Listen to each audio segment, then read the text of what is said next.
Sungguh-sungguh Allah sangat ridho ketika seorang hamba itu makan makan ketika sesuap nasi dia muji Allah, ketika minum seteguk nasi dia muji Allah. Itu kalau orang diridhoni Allah itu wali betul. Itu untuk jadi wali itu gampang, kamu makan ridho, kamu nginjak buminya Allah ridho seneng, kamu hidup keseharian aman seneng.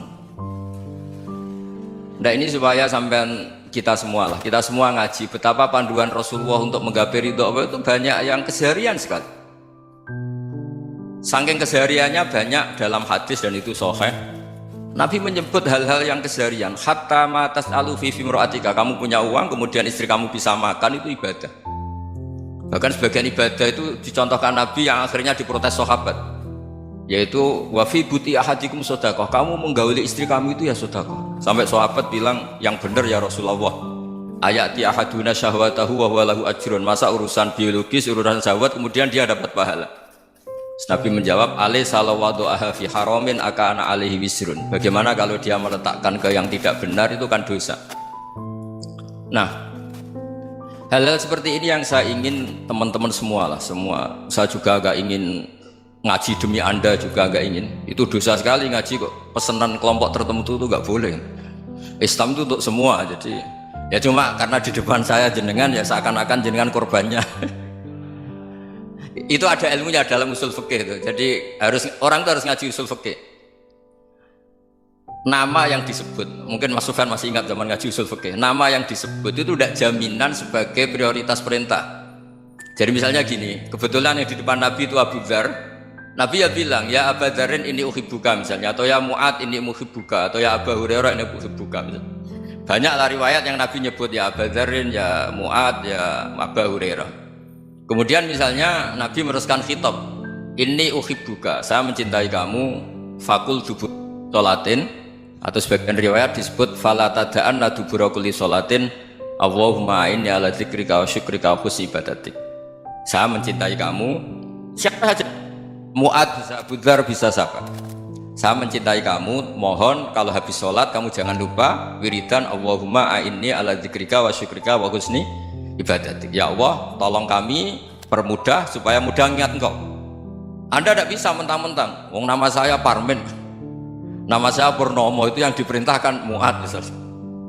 Jadi yang disebut satu, tapi khitab itu untuk siapa saja. Saya teruskan. Jadi saya mohon semua kita melakukan kebaikan itu, kalau dalam kaidah fikih disebut al yakin la yuzalu bisyak. Banyak kebaikan yang kebenarannya itu 100%, tidak punya efek samping ke pihak lain, ke kelompok lain, ke komunitas lain. Itu tadi misalnya Anda makan dan itu murah sekali, hanya butuh satu piring, setiap punyaan kamu muji Allah, setiap minum kamu muji Allah. Itu redaksinya Rasulullah SAW disebut Allah sangat ridho ketika seorang hamba makan kemudian dia memuji Allah, atau minum kemudian dia muji Allah.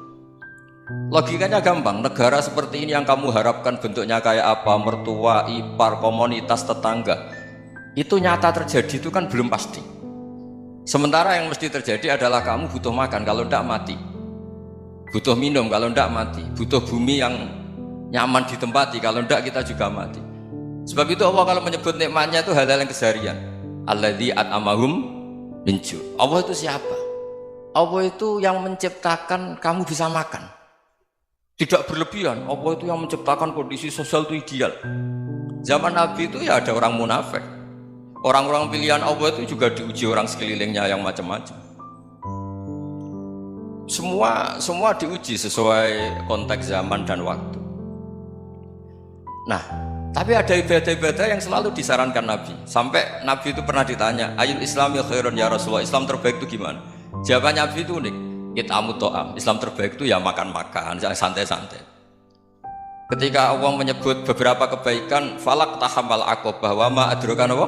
Mal aqobah. Terusannya apa? Fakku raqobah. Terusannya apa? Au it'amun fi yaumin di masubaya, atau acara makan-makan itu juga Islam. Kenapa? Ya bayangkan kalau tidak ada makanan, kita mati kan? Kondisi sosial tidak ideal tuh Anda masih gak apa-apa, tapi kalau Anda tidak makan, Anda tidak minum, Kamu punya istri cerewet masih bisa hidup, punya mertua cerewet masih bisa hidup. Tapi kalau tidak makan bisa mati. Berarti penting mana istri sama makan? Penting mana? Makan. Semoga istri Anda dengar, nanti kamu disuruh makan tapi pulang deh. Itu kalau dibahasakan makan masih memahami. Penting mana nasi satu piring dengan istri. Nggak ada nasi mati, nggak ada istri belum mati. Penting mana? Gak berani jawab kan? Nah, ternyata Anda ada garang kan di depan istri. Jadi saya mohonlah, mungkin Mas Sufyan Sauri tadi yang bisa bantulah teman-teman tuh ngaji yang keseharian saja. Karena kita nyari ridha Allah itu berdasar firman Allah, dan firman Allah itu menyebut keseharian tuh riang gampang. Itu tadi misalnya wa min ayatihi manamukum bil laili wan nahar. Termasuk ayat-ayat Allah itu kamu tidur. Maka dulu itu ada guyonan, ada tokoh Mu'tazilah, kelompok dalam Islam yang berpikir manusia itu bisa menentukan ikhtiarnya sendiri. Karena saya bisa duduk, ingin duduk, ingin berdiri, berdiri. Karena kelompok ini nggak terima kalau semua kehendak Allah, nanti bagaimana kalau semua kehendak Allah kok ada hisab ya, ada sanksi. Lucunya itu dia akhirnya, ini cerita ya, mencintai seorang perempuan cantik sekali. Dan itu dia menjadi ahli sunnah itu oleh hal-hal yang sepele. Karena istrinya cantik, ya namanya suami istri itu hubungan intim. Terus ditanya, Mas, masih ingin lagi? Masih. Silahkan diulang lagi. Wah ya tidak bisa. Katanya manusia bisa menentukan yang diinginkan. Itu tobat itu. Itu nggak bisa ditobatkan Mas Sufyan Ats-Tsauri. Orang cantik yang mudah nobatkan orang itu orang cantik. Segampang itu. Akhirnya kita tahu, makanya kalau dalam kitab Hikam itu disebut al-aqil mayyakul madza yaf'alu wa hubi wal ghafil mayyakul madza af'al. Orang yang punya akal karena sadar ini wilayah Allah, semua milik Tuhan, itu dia tiap hari berpikir besok Allah akan melakukan apa terhadap dunia ini.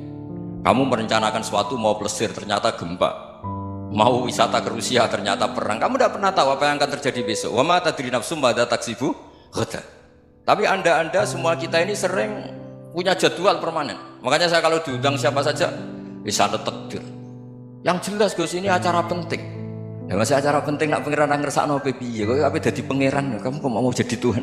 Itu kadang ya kiai. Penting Gus acara ini jenengan harus memastikan bisa. Loh kamu itu yang ngajarin tauhid, sesuatu itu biadillah kok bilang-bilang apa pasti. Kalau maksa terus tak tobatkan kamu kata saya. Ya kalau gitu Gus bilang insya Allah.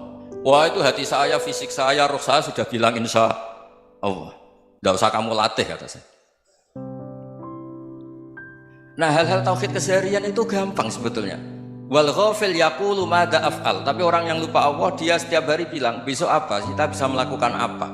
Seakan-akan dia itu aktor, dia penting, dia subjek permanen dia.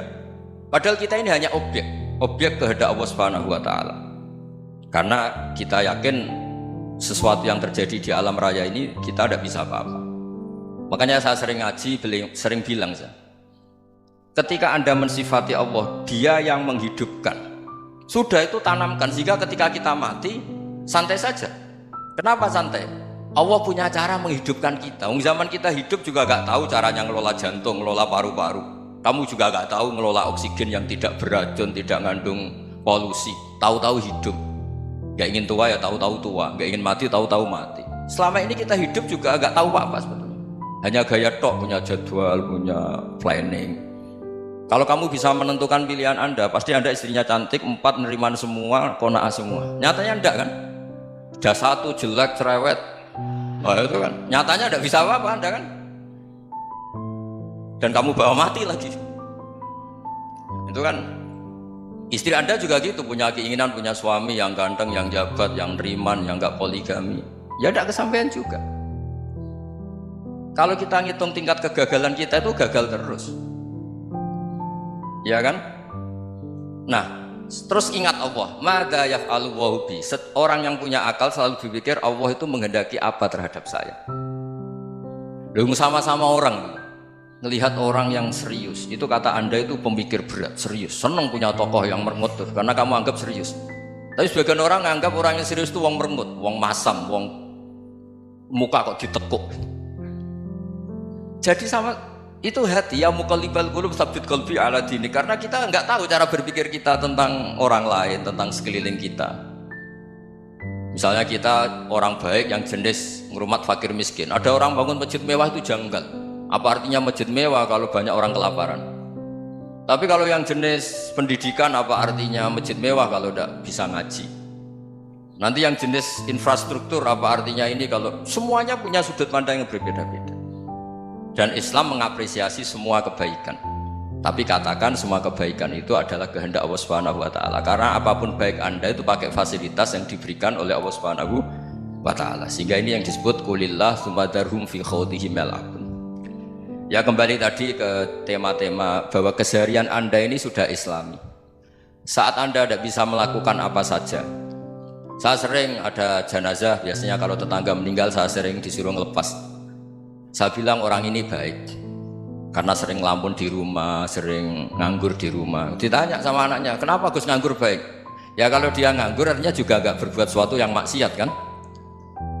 Ya kan, orang nganggur di rumahnya ya tidak bunuh orang, tidak maling, tidak korupsi, ya namanya nganggur di rumah. Lah cuma istri cara pandang nganggur gak menghasilkan uang gitu, tapi juga gak menghasilkan kriminal kan? Jadi sebenarnya Islam itu cara, makanya kalau sampai ngaji usul fikih itu ada kitab usul fikih namanya Lubul Usul, itu terkenal sekali di pesantren itu. Itu kalau ngapresiasi keseharian itu luar biasa.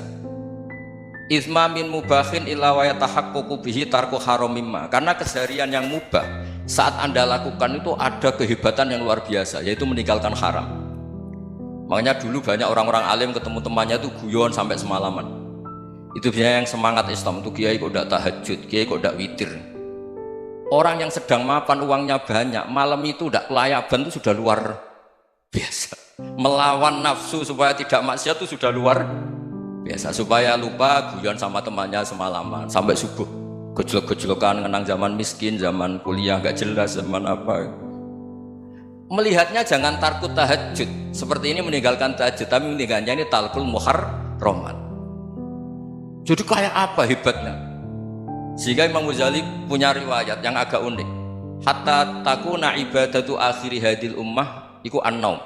Sehingga suatu saat ibadah terbaik umat ini itu tidur. Itu kan riwayat kontroversi. Ketika Imam Ghazali tanya, kenapa iya?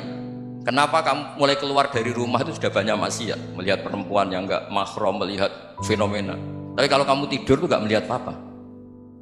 Tapi juga kamu jangan nganggap tidur itu ibadah betul. Saatnya melakukan fardu ain malah masih tidur. Tapi itu sudut pandang yang menjadikan kita Islam itu gampang. Jadi saat Anda tidak bisa aktivitas apa-apa, misalnya ada beberapa orang yang lumpuh. Lumpuh itu memang nggak bisa Jumatan, nggak bisa ibadah, tapi dia juga nggak bisa maksiat. Tidur itu memang Anda saat itu tidak bisa tahajud, tidak bisa witir, tapi saat itu ada zina, ada maling, tidak gosipkan orang, tidak bully orang, tidak menanamkan kebencian, tidak hasud. Sehingga tidur menurut Allah Ta'ala wa min ayatihi manamukum billaili apa? Wan-nahar. Karena di tidur itu selain ada unsur istirahat, jaga kestamina, juga ada unsur meninggalkan beberapa keburukan. Nah, saya mohon ibadah yang keseharian ini kita jaga. Supaya kita semua baca ayat itu fasih. Fasih itu tertanam di hati. Allah itu siapa?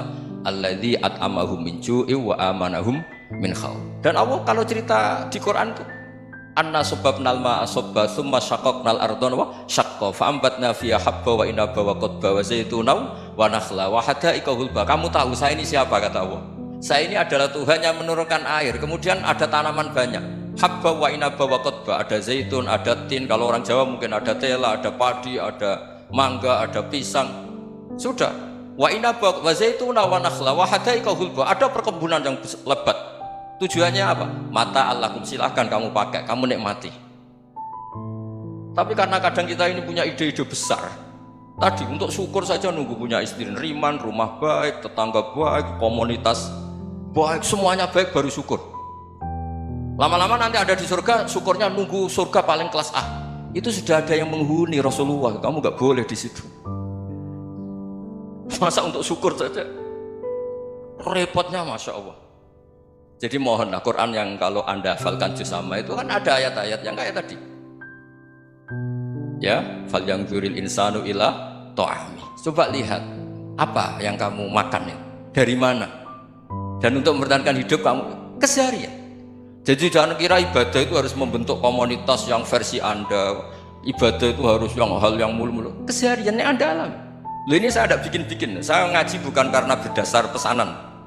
Itu ayat yang saya baca kan betul ada ayatnya kan. Fal yang dzuril insanu ila tu'ami anna sobabnal ma'a sobba thumma syaqaqnal ardo syaqqa fa ambasna fiha habba wa inaba wa qadba wa zaitunaw wa nakhla wa hadaiqa ghulba. Terusannya apa? Mata'al lakum, silakan kamu nikmati. Mata itu silakan kamu nikmati.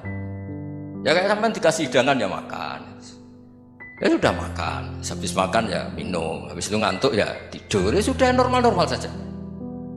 Kayak apa indahnya Islam. Tapi Anda mencari Islam yang gimana lagi? Nah itu yang diajarkan guru-guru kita, diajarkan sanad kita sampai Wali Songo, sampai Rasulullah SAW. Bahwa pada akhirnya ada jihad, ada perang. Itu dulu memang perang, bukan membunuh, beda. Dulu kita dijajah Belanda ya perang, dan itu normal karena kita dijajah. Jadi ketika orang lain ingin baik sama kita, wa in ahadum minal musyrikin astajaruka ya fajiru hatta yasma'a kalam Allah. Kalau mereka ingin baik ya kita baik. Makanya ada istilah musta'man, mu'ahad. Kalau mereka ingin damai, berdampingan dengan kemajmukan ya itu yang lebih baik. Karena memang Islam menghormati proses perdamaian. Wa in janahu lis-salmi ya fajnah lah. Kalau ingin damai ya kita harus damai.